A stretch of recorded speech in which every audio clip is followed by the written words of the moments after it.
여러분 들어오시면서 이거 다 받으셨죠? 예, 자료 다 받으셨죠? 예, 예. 우리 지난 주일은 또 우리 재직 수련회 때문에 이제 한 주간 건너뛰었는데 오늘 다시 이제 계속해서 성경의 파노라마, 오늘은 이제 출애굽기 이제 다루게 될 텐데요. 우리 출애굽기가 사실은 내용이 굉장히 방대해서 이거를 한 주에 끝낼까 나눠서 할까 하다가 자꾸 이제 진도가 너무 좀 느려지면 힘들 것 같아서 이제 오늘 한 시간에 이걸 다 뭐 좀 끝내보려고 합니다. 잘 될지 안 될지 모르겠지만은 여러분이 잘 따라오시면 좋을 것 같아요. 네, 우리 여기 저 보면 알겠지만은 출애굽기의 중심 주제는 구원이다, 구원. 근데 사실은 출애굽기가 무슨 의미인지는 아시죠? 탈출한다는 거예요. 탈출. 애굽을 탈출한다. 영어로 엑소더스가 이제 탈출한다는 거잖아요.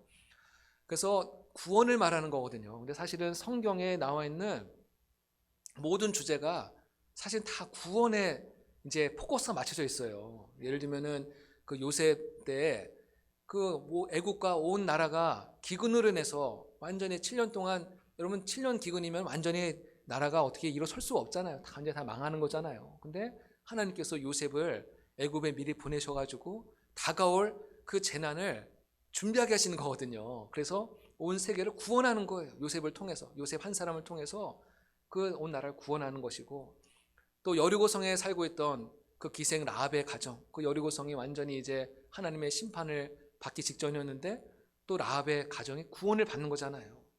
모든 것이 성경은 다 구원과 다 이렇게 연결이 돼 있다는 거. 그래서 또 예수님께서 이 땅에 오신 목적도 우리를 죄와 또 죽음과 온갖 저주에서, 불행에서 우리를 건져주시는 거잖아요.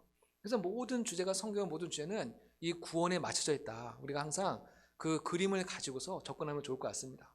그래서 이 출애굽기 사건도 이스라엘 백성들을, 그 엄청난 이스라엘 백성들이 애굽에서 노예로 생활하고 있는데 하나님께서 아브라함과 맺은 언약을 기억하시고 그들을 구원하시는 사건, 거기 엄청나게 많은 일들이 일어나잖아요. 그냥 뭐 한번 거기서 출애굽하는 게 쉬운 일이 아닌데 엄청난 막 재앙이 일어나고 홍해바다 갈라지는 이런 엄청난 사건을 통해서 이스라엘 백성들이 구원을 받는 거거든요. 그래서 신명기 33장 29절에 보면은 이스라엘이여 너는 행복한 자로다.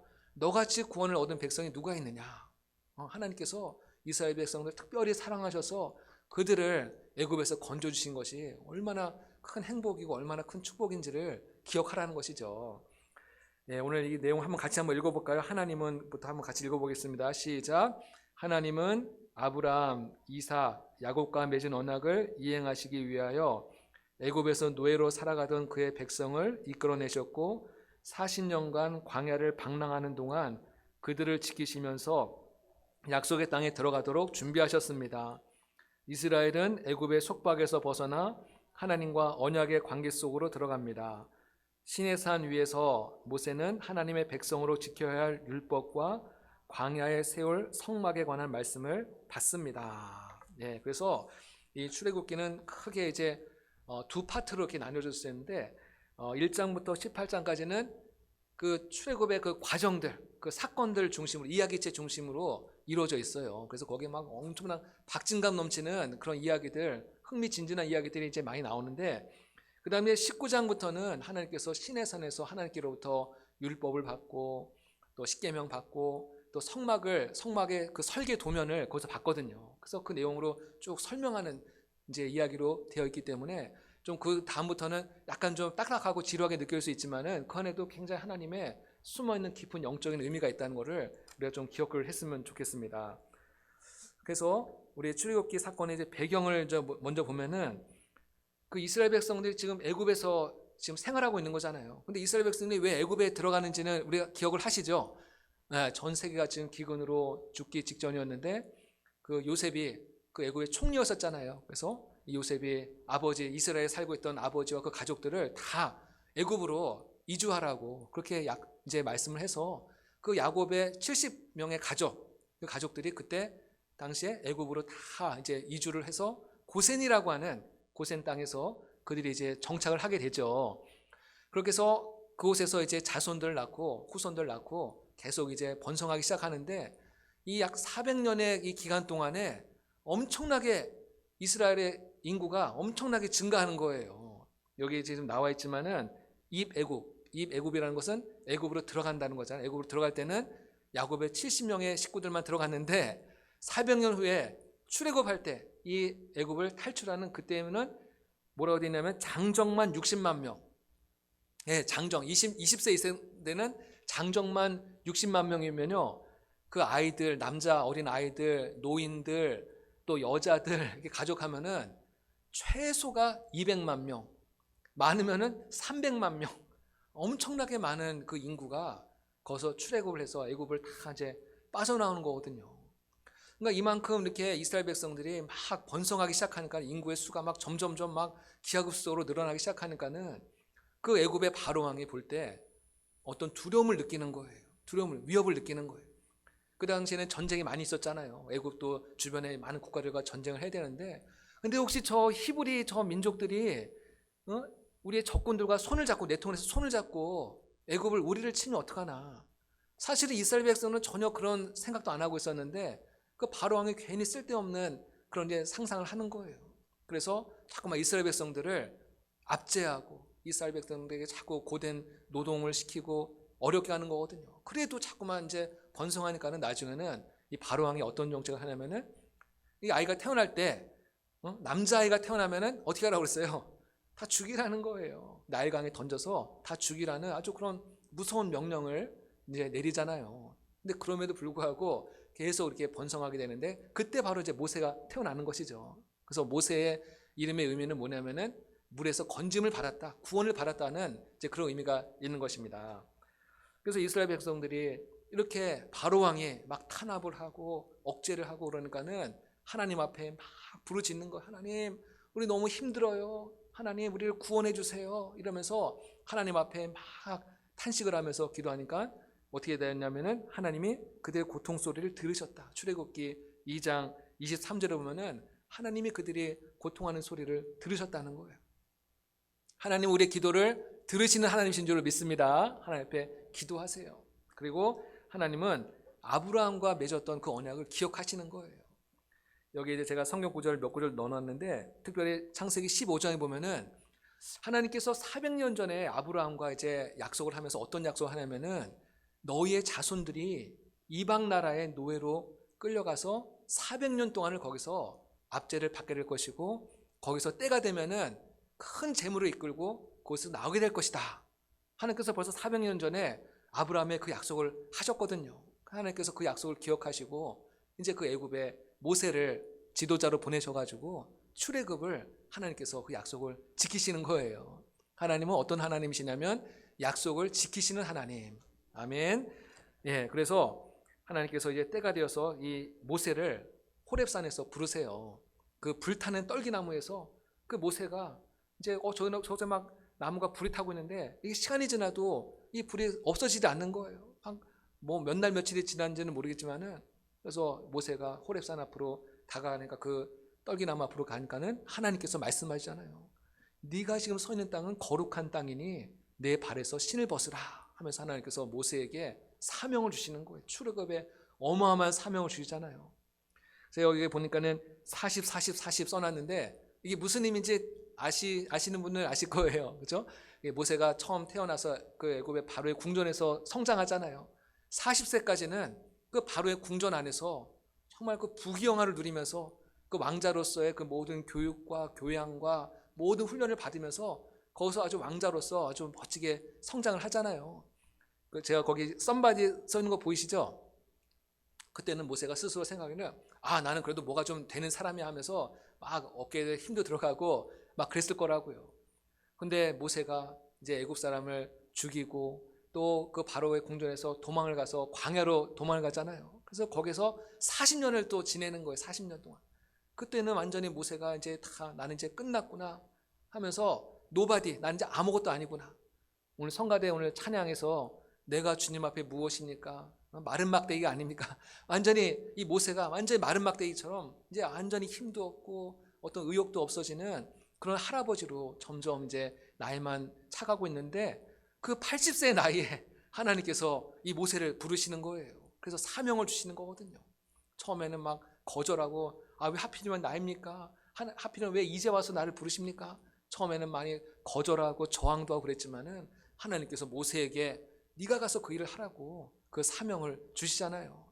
그래서 남은 40년 120세까지 80세에서 120세까지는 그때는 가스바디 하나님의 사람이 되어서 그 위대한 출애굽의 사명을 감당하고 40년 동안 광야를 그 이스라엘 백성을 이끌고 가나안 땅 바로 목전까지 이끌고 가는 거예요. 이것이 모세의 그 3대에 걸친 그 생이거든요. 그래서 40, 40, 40 하나님께서 우리를 사용하실 때도 우리를 바로 사용하시는 경우도 있지만 우리를 오랜 시간 동안 기도하게 하시고 또 기다리게 하시고 인내의 시간을 통해서 하나님 우리를 또 모세와 같이 귀하게 사용하시는 줄로 믿습니다. 그래서 10가지 재앙, 10가지 재앙들을 통해서 하나님께서 그 애굽의 바로 마음이 계속 왔다 갔다 하잖아요. 뭐 바로 이렇게 이스라엘 백성들을 보내줄 것처럼 하다가 조금만 이제 또 마음이 편해지면 또 다시 막 붙잡고 못 나가게 하고 이 계속 그렇게 줄다리기 밀당을 하다가 나중에 10번째 재앙이 임했을 때 모든 애굽에 있는 모든 장자들 다 죽임을 당하는 그런 사건을 겪고 나서야 그제서야 이제 이스라엘 백성들을 내보내는 그런 사건들. 근데 오늘 이 그 10가지 재앙이 내리는 가운데 근데 참 굉장히 놀라운 것은 아까 이스라엘 백성들이 어느 지역에 살고 있었다고 그랬어요? 고센 땅에 있었다고 그랬잖아요. 이 어마어마한 재앙이 애굽에 막 쏟아지는 그런 가운데서도 하나님의 백성들이 거주하고는 고센 땅에는 어떠한 재앙도 임하지 않았다는 거예요. 할렐루야, 할렐루야. 예, 그래서 예를 들면은 청주 지역에 막 그냥 막 벼락이 치고 막 그러는데 우리 산남동만 멀쩡하다고 생각해 보세요. 그것도 한두 번도 아니라 10번씩이나. 그러면 하나님의 손이 우리와 함께 하는구나. 하나님이 저 동네를 지켜주는구나. 다 그렇게 보지 않겠습니까?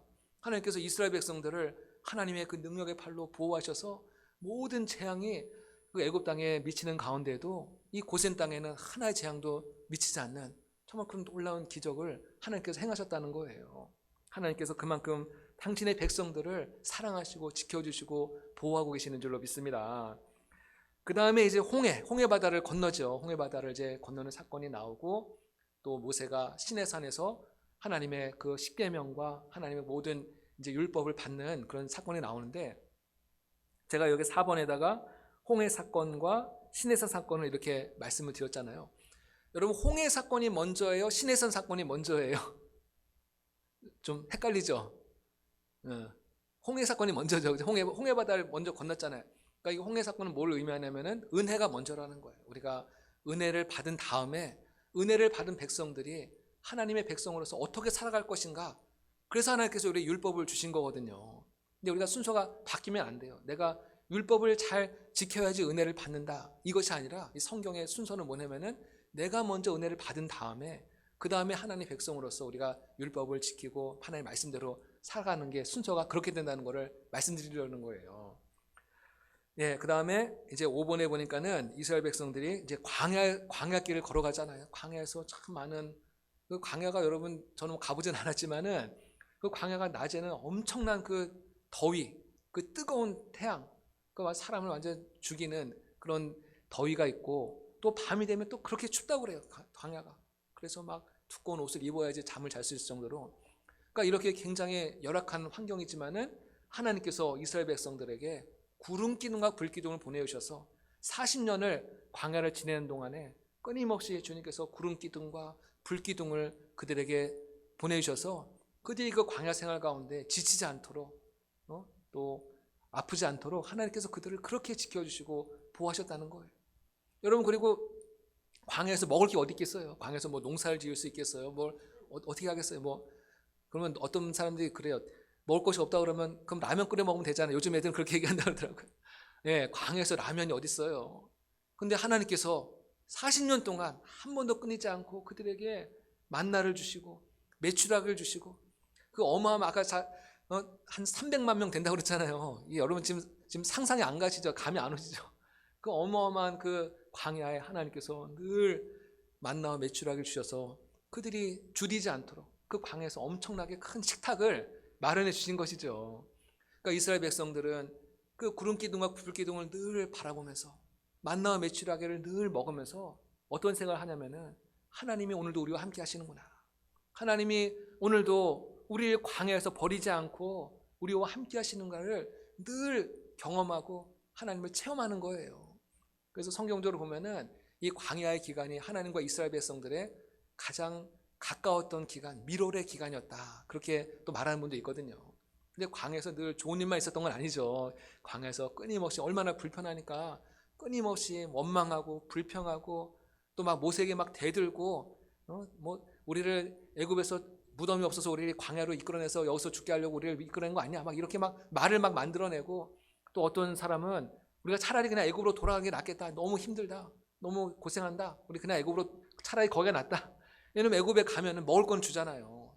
의식주는 해결되니까 이스라엘 백성들이 끊임없이 모세를 도전하고 또 대적하고 이러니까 이 모세도 굉장히 마음이 어려웠었죠. 그래서 이스라엘 백성들이 결국은 한 2달이면은 가나안 땅으로 들어갈 수 있는데 그런 계속 원망하고 불평하고 하나님 뜻에 불순종하고 이것 때문에 결국은 40년이라는 세월을 광야에서 헤매면서 그렇게 보낼 수밖에 없었다는 것이죠. 그건 이제 나중에 또 그 사건이 나오고요. 그다음에 가장 중요한 거는 이스라엘 백성들의 이 정체성을 분명하게 이제 거기서 발견하는 시간이 되었다는 거. 하나님께서 이스라엘 백성들에게 이제 분명한 정체성을 이제 주시는 거예요. 그동안 이스라엘 백성들은 400년 동안 애굽의 노예로 생활했기 때문에 이스라엘 백성들은 항상 그래 우리는 노예지, 우리는 시키는 일만 하면 돼, 늘 원망하고 불평하고 이게 다 사실은 노예 근성에서 나오는 거거든요. 끊임없이 불평하고 노예 근성에서 나오는데 하나님께서 이스라엘 백성들에게 너희들은 더 이상 애굽의 백성이 아니다. 너희들은 땅에 속한 백성이 아니라 너희들은 거룩하신 하나님의 백성이다. 내 백성이다.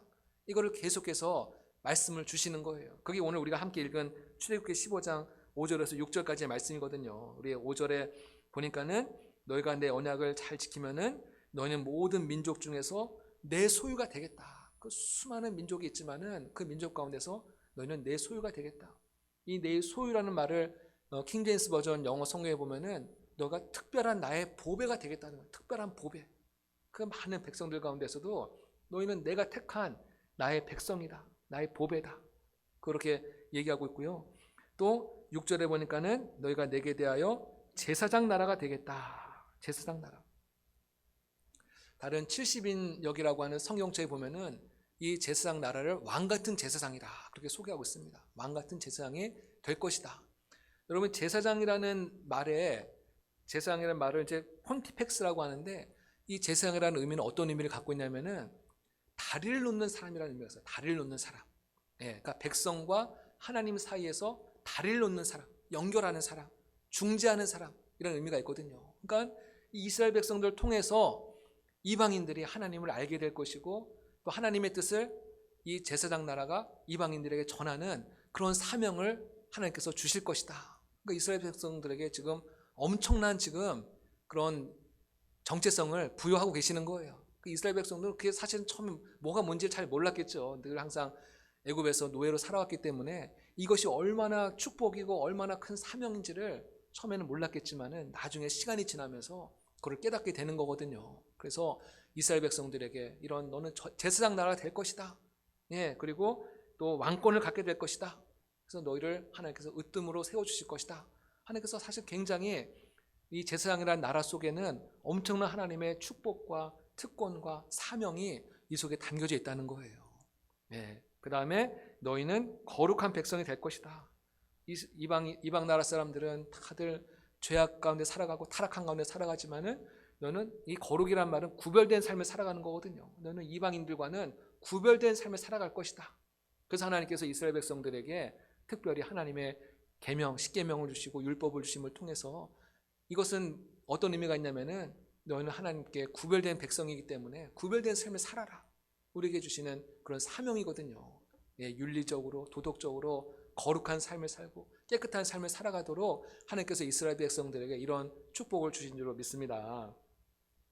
그래서 또 하나님께서 20장부터 24장에 보면은 십계명을 주시죠. 십계명. 예, 십계명을 모세가 그 시내 산에 올라가서 40일 동안 금식 기도할 때 하나님께서 친히 손으로 쓰셨다. 그렇게 말씀하고 있거든요. 그래서 그 10가지의 계명뿐만 아니라 또 앞으로 이스라엘 백성들이 하나님의 백성으로서 필요한 그 모든 세밀한 구체적인 계명을 거기서 다 받고 돌아오는 거예요.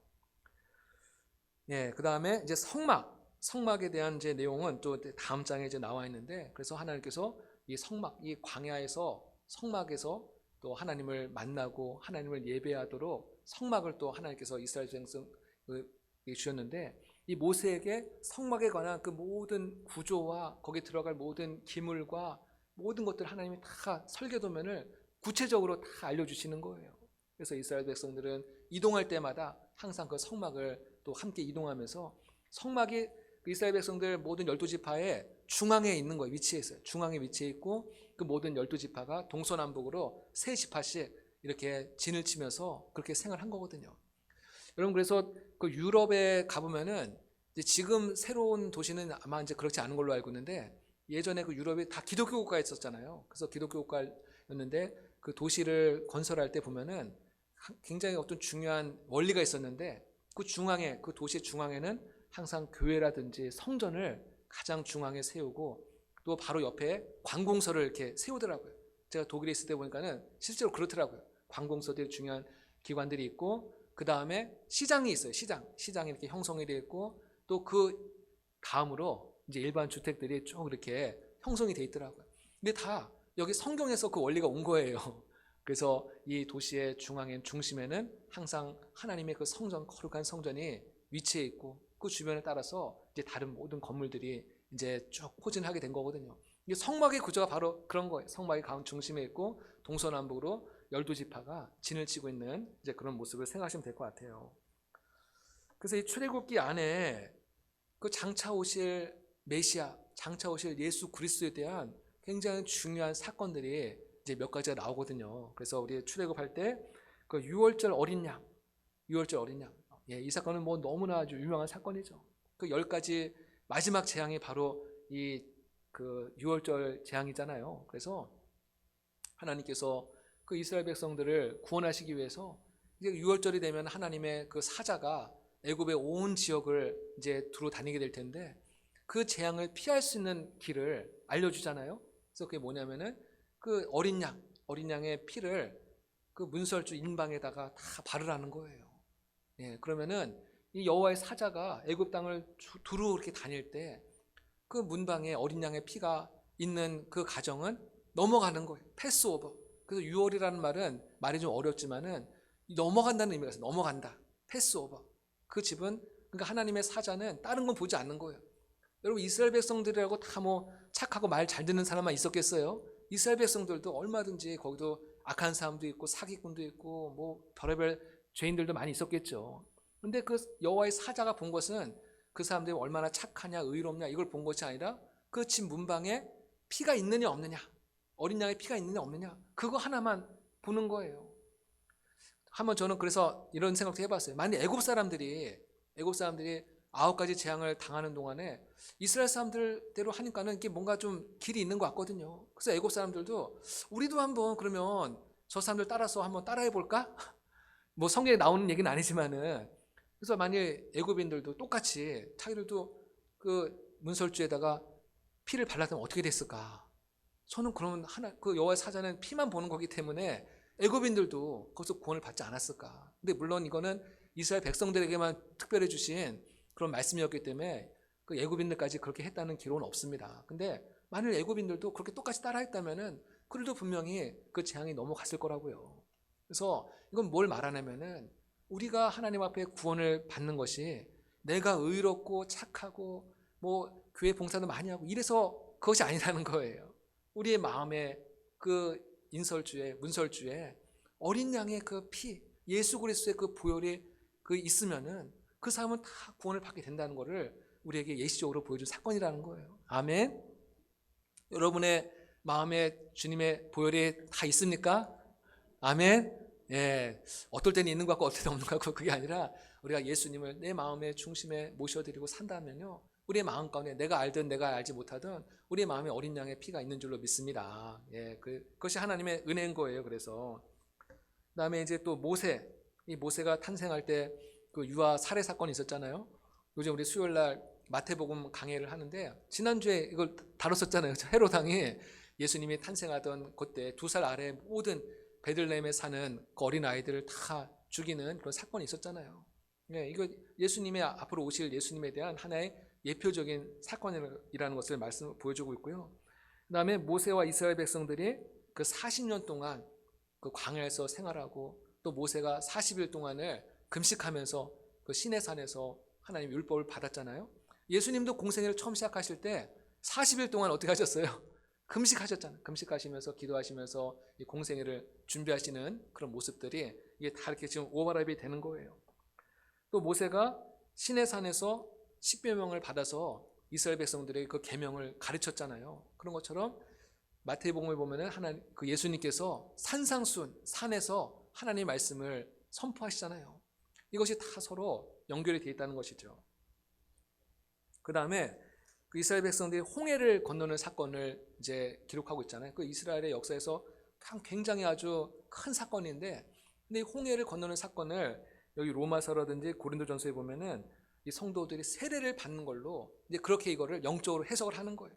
홍해를 지나가는 것을 우리가 예수님의 그 피로써 세례를 받는, 그래서 우리가 죄에서 구원을 받고 또 새 사람이 되고 거듭나는 새 사람이 되었다는 것을 이 홍해 바다를 건너는 사건을 하나의 예표로서 그렇게 소개를 하고 있습니다. 여러분 다 세례 받으셨죠? 네, 우리가 세례를 받았다는 것은 우리가 이미 홍해 바다를 건넜다는 거예요. 죄악의 도성 애굽에서 우리가 탈출해서 이제 구원을 받았다는 것을 예표적으로 보여주는 사건이라는 거예요. 그 다음에 성막, 이 성막이 이제 그 다음에 보면은 제가 그 표하고 그림하고 이렇게 넣어놨는데 다 보이시죠? 예, 그래서 이 성막의 그 모든 구조, 또 성막에 들어가는 모든 기구들이 사실은 다 모든 것이 예수님을 지금 상징하고 예수님을 보여주는 하나의 예표라는 거예요. 그래서 성경을 보면은 이 성전이 그리스도의 몸이라고 그렇게 표현하고 있잖아요. 그리고 예수님은 그 교회, 몸된 교회의 머리가 되신다 말씀하고 있잖아요. 그래서 이 성막이 바로 이 교회의 원형이거든요. 이 성막 안에 굉장히 중요한 영적인 의미를 담고 있는데 이 모든 그 의미 하나하나가 다 예수님을 지금 향해서 모든 것이 이제 포커스가 맞춰져 있다는 것을 얘기하는 거예요. 여기 성막의 구조에 보면 먼저 안뜰, 여기 오른쪽부터 이제 보시면 되는데, 이거 지금 뭐 다 설명하려면 시간이 오래 걸리고, 예를 들어서 그 번제단에서 안뜰에 문을 열고 들어가면은 거기 번제단이 가장 먼저 나오거든요. 그 번제단에서 어린 양의 희생 제사를 통해서 이제 그 안으로 들어갈 수 있거든요. 여기를 통과하지 않으면 절대로 그 안을 들어갈 수가 없거든요. 그래서 여기서 어린 양의 피를 통해서 우리의 모든 죄 씻음을 받고 우리가 하나님의 거룩한 보좌 앞으로 나아가는 것을 의미하는 거거든요. 그리고 물두멍이 있어요. 물두멍에서 우리의 더러워진 그 몸과 마음과 죄를 다 씻고 그 다음에 이제 우리가 성소와 지성소로 이제 들어가게 되는 것인데, 물론 성소와 지성소는 일반인들이 들어갈 수는 없어요. 여기는 이제 제사장들만 들어갈 수 있고, 또 지성소는 제사장 중에서도 대제사장만, 그것도 1년에 한 번씩 들어갈 수 있도록 하나님께서 그렇게 명령을 하셨거든요. 그래서 이 성소 안에는 어떤 것이 있냐면은 황금 등대와 또 7덩이의 떡이 있고 또 분향단의 향이 있고, 그래서 이 의미 하나하나가 다 예수님을 의미한다는 거예요. 황금 등대는 세상의 빛이신 예수 그리스도, 예수님이 나는 세상의 빛이다 말씀하셨잖아요. 그 다음에 또 12덩이의 떡, 이것은 생명의 떡이신 예수님을 또 상징하는 거고, 그래서 우리가 예수님의 몸인 예수님의 몸 그걸 먹어야지만이 우리가 또 생명을 얻을 수 있다, 이거를 이제 상징하는 것이죠. 또 분향단의 향은 성도들의 기도, 요한계시록에 보면은 우리가 하나님 앞에 기도할 때 우리 모든 기도가 하나님 앞에 보좌 앞에 거룩한 향기로 올라간다고 그렇게 말씀하고 있거든요. 우리의 기도가 그냥 땅에 떨어지는 것이 아니라 그냥 허공에다 외치는 그런 공허한 소리가 아니라 우리가 하나님 앞에 드리는 모든 기도 하나하나가 하나님의 보좌 앞에 거룩한 향기로 올라간다는 사실을 꼭 기억하셨으면 좋겠습니다.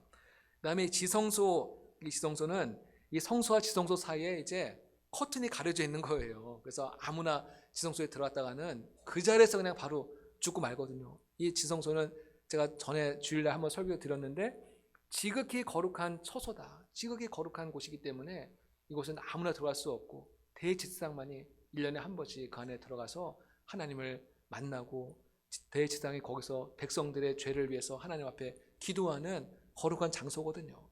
그래서 대제사장이라 할지라도 어떤 죄와 허물이 있는 상태에서 그 지성소에 잘못 들어갔다가는 대제사장도 거기서 죽음을 당할 수 있는, 그러니까 그 안에 들어가는 것이 얼마나 두렵고 얼마나 떨리고 무서운 곳이겠어요. 근데 예수님의 보혈로 말미암아서 우리 모든 성도들도, 예수님을 믿는 모든 성도들도 그 거룩한 하나님의 보좌 앞에 나아갈 수 있는 담력을 얻었다. 히브리서 10장에 그 말씀이 있거든요. 우리가 예수의 피로 말미암아 우리가 하나님의 그 거룩한 보좌 앞에 나갈 수 있는, 지성소 앞에 나갈 수 있는 담력을 얻게 되었다. 그래서 오늘 우리가 살아가는 이 시대가 은혜의 시대인 거예요. 은혜의 시대.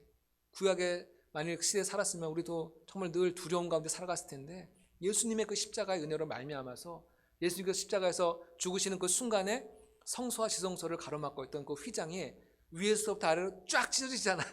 쫙 찢어지면서 그것이 이제 우리가 하나님 앞에, 은혜 보좌 앞에 나갈 수 있는 길이 열렸다는 것을 상징적으로 보여주는 사건이거든요. 그래서 이 지성소 안에는 어떤 것이 있냐면은 거기 하나님의 법궤가 있었는데요. 그 법궤 안에는 무엇이 있었냐면은 모세가 시내산에서 하나님께로부터 받은 십계명, 그 두 돌판이 그 법궤 안에 있었고, 또 뭐가 있었냐면은 아론의 쌍난 지팡이가 있었고, 또 만나, 이 만나와 메추라기를 늘 먹었었잖아요. 이 만나를 그 법궤 안에 보관함으로 인해서 하나님께서 40년 동안 이스라엘 백성들을 끊임없이 먹이시고 공급하시고 함께 하시는 그 증거를 그 안에다가 이제 그대로 보관을 한 거예요. 근데 이 법궤가 지금 어디에 가 있는지 몰라요. 성경에 보면은 굉장히 이스라엘 백성들이 이 법궤를 굉장히 소중하게 여겼는데, 나중에는 중간에 이 법궤에 대한 얘기가 지금 안 나와 있더라고요. 그래서 이제 많은 성경학자들이 아마 어디에 있을 거다, 어디 나름대로 추측을 하는데, 아직 정확하게 이 법궤가 지금 어디에 있는지는 이제 알 수 있는 길은 없는데, 어쨌건 이 법궤가 그 이스라엘 백성들, 그 모든 백성들의 그 중심에 있음으로 인해서 이스라엘 백성들이 거기서 하나님의 음성을 듣고 하나님의 은혜를 받으면서 40년 동안의 광야 생활을 또 잘 걸어간 것이죠. 그래서 그 성막의 구조를 제가 그 표를 하나 이렇게 넣어놨는데, 여러분들 한번 이제 참고해 보시면 좋을 것 같습니다.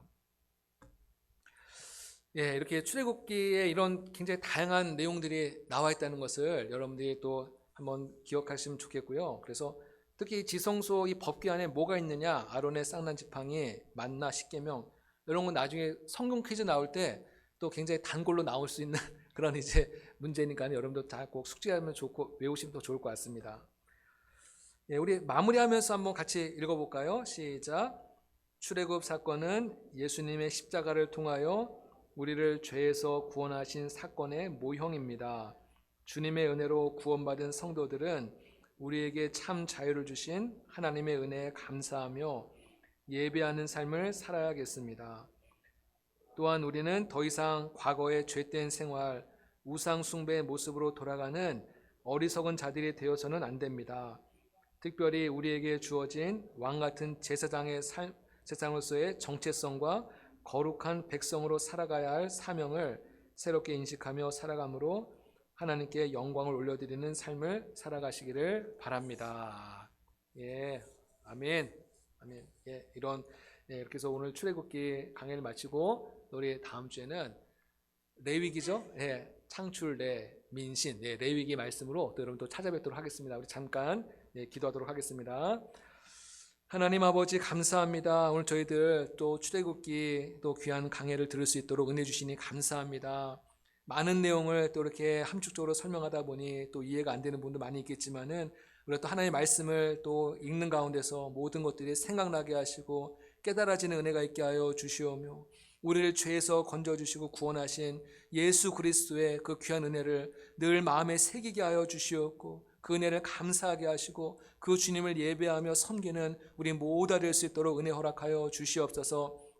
우리 삶 속에도 때로는 아버지 하나님 또 여러 가지 어렵고 힘든 상황을 만날 때도 있습니다. 그때마다 우리를 건져주시고 구원하여 주시오며, 또 이 땅 가운데 아직 주님을 알지 못하며 살아가는 우리 많은 영혼들을 또 출애굽시킬 수 있는 우리 모두 될 수 있도록 은혜를 허락하여 주시옵소서. 모든 것을 주님께 감사하고 예수님의 이름으로 기도드립니다. 아멘.